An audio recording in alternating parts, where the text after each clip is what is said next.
ಸಾವಿರಾರು ತಲೆವರೆಗೂ ನನ್ನ ಸಂತತಿಯನ್ನು ಕಾಯುವ ದೇವಾ ನೀನೇ.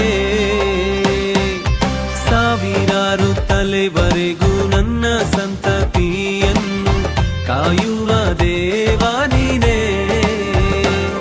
ನಿಮ್ಮರೆ ಹೊಕ್ಕಿರುವ ನನ್ನ ಕುಟುಂಬವು ನಿಜವಾದ ಭಾಗ್ಯವಂತರು.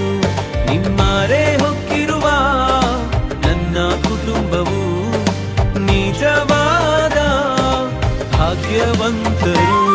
ನಿನ್ನಾರಾಧಿಸುವ ನಾವೇ ಧನ್ಯರು, ನಿನ್ನ ಸೇವೆ ಮಾಡುವ ನಾವೇ ಧನ್ಯರು.